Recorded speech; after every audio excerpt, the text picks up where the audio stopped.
Good afternoon, everyone, and welcome to this In the Hot Seat session at the studio.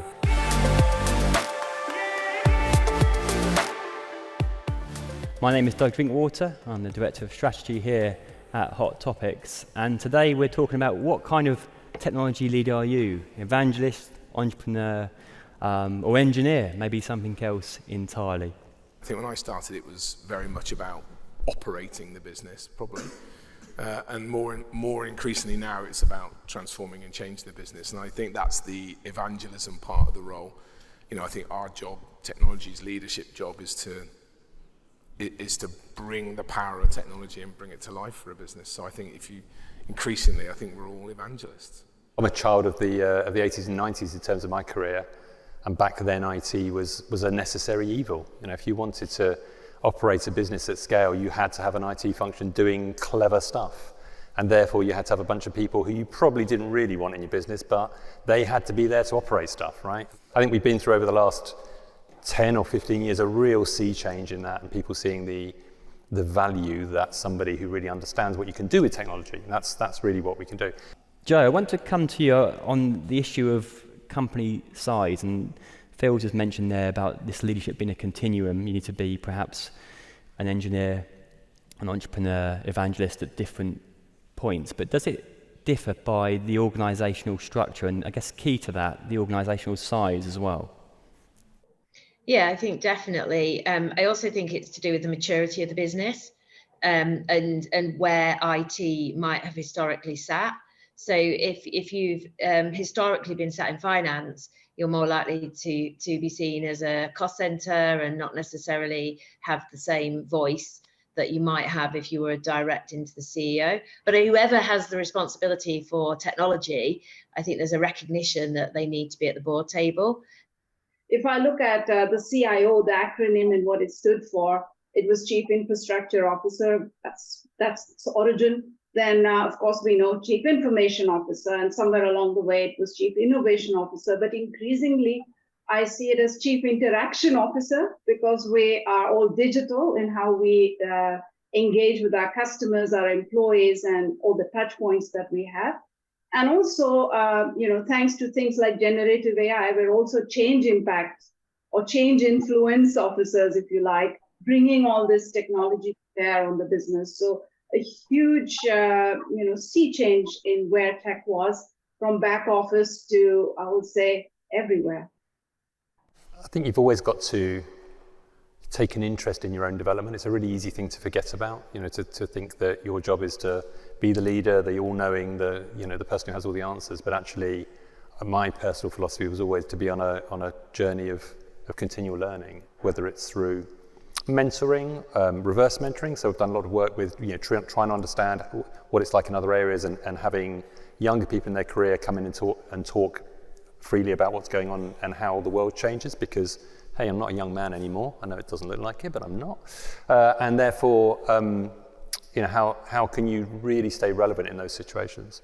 And then I think the other one is always trying to look outside of your own space, because events like this and working your own network really hard, I've always worked very hard to make sure that I'm well connected with a good set of people you can lean on. I think that's a great resource to look at.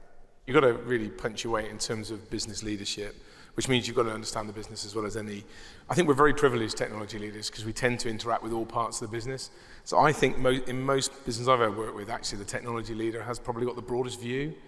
And I just think since, particularly post-pandemic, I think that broader view is becoming so important in driving change, which is fantastic for us as an industry, I think. But then I think it's linked to evangelism. I think, I think look where the business wants you to story tell and bring technology to life. And right now that would be sort of product management, product centricity, it would be AI, and how's the business going to evolve from a decision re-engineering perspective. I'd be saying to people, make sure you're out ahead of the business in those areas so that you can, lead the narrative, lead the discussion with the rest of the business. One anecdote I'll share was with a CIO I spoke to recently, who found that as he became more senior, he was moving away obviously from his love of coding, of technical, and that was almost like a a loss, a bereavement in a way. He did find, obviously, over time you get new sources of intellectual stimulation. So how close should you be to the things you're really good at and you really enjoy, whilst taking, obviously, new tasks on, new roles, new responsibilities? So it's increasingly about the network that you build, the ability to then bring in the people and or train them up, as the case may be. During the pandemic, I took this role and I was the remote leader of 5,000 people.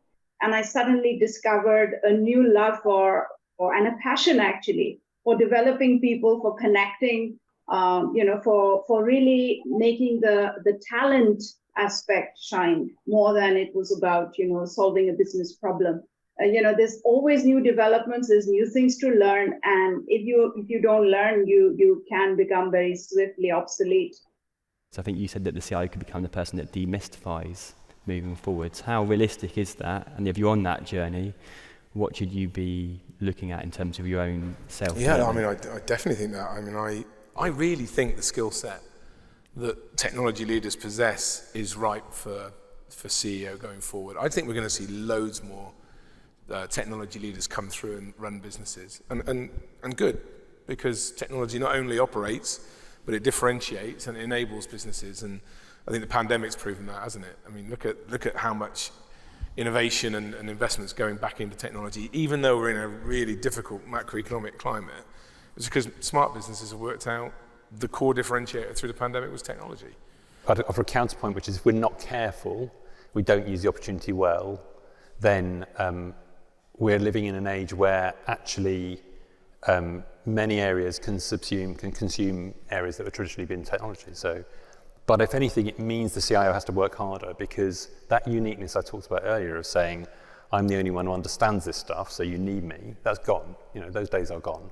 You have to demonstrate your value, as Phil said, as a storyteller, as someone who sees across the business, who really makes the most of those opportunities and really thinks in those terms, because we do uniquely see how the business functions and how we play a part in it. So I think that's something we've got to build on. If I was a CMO looking after all of my MarTech, I'd be saying to the CIO, keep your hands off. This is my world, right? I think that wasn't the case 15 years ago. You'd have to run their stuff for them.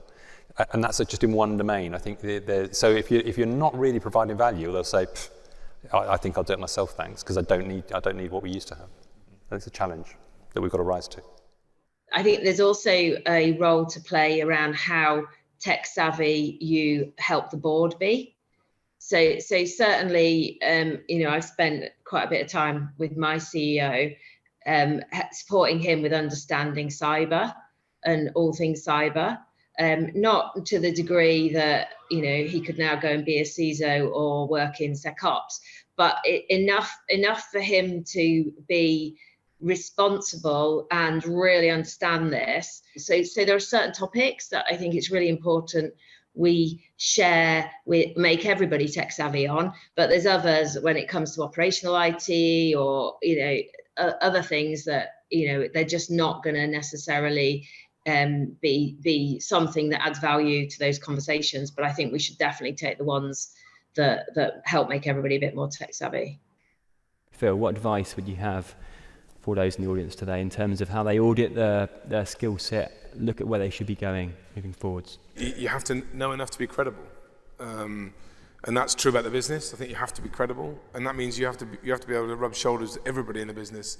And that's why I keep pointing at where will businesses look next for technology leadership. I think it will be in and around product management, product centricity, and decision re-engineering. So it's tough being a technology leader. You're quite often saying no. Never apologize, because nobody else does. It's tough. And you're under a lot of pressure. If you work in a transactional business, a retailer, there's a lot of pressure at Christmas and at Easter and at peak. So, I think it's having good relationships with the people around you who allow you to for the organization and for you to make mistakes. The worst thing you can do, when you're under the pump and things are going badly is do anything that isn't utterly transparent and utterly authentic, right? When things are good, always say they're good. When they're bad, make sure you say they're bad. But when things are really bad, never say it's good. we have to lean very heavily on being able to converse and communicate and storytell with a very wide range of people. And that's knowing how to convey stuff in to a CFO, and then convey it to a CMO, and then talk about it to culture, to a people director. So our ability to be great communicators is right up there. But, the most common thing I say to people is, what's the problem we're trying to solve here? Because people come to you with solutions continually. That's whether they bought something, want to buy something, have an idea, they come with solutions. So think about, how do you affect change in a really beneficial way, and how do you communicate that to everyone and get everyone on board? Because life's so much easier. We can all change systems, right? It's changing people that's the difficult thing. I think you can only be credible if you've built a team that's credible. So for me, it's all about getting your team right. So, making sure you've got the right fit, making sure you've got people who've got each other's backs, that bounce off each other, that as a collective, they're way more powerful than as individuals. Try everything once. No, but seriously, I think, tech leaders, if you're not careful, you just be a tech guru, which might be what you want to be. But if you want to, be a leader, then you've got to step out of your comfort zone, get out there, work in a secondment in a part of the business, try something new. If something scares you, definitely try it. That would be my advice, because that's how you learn.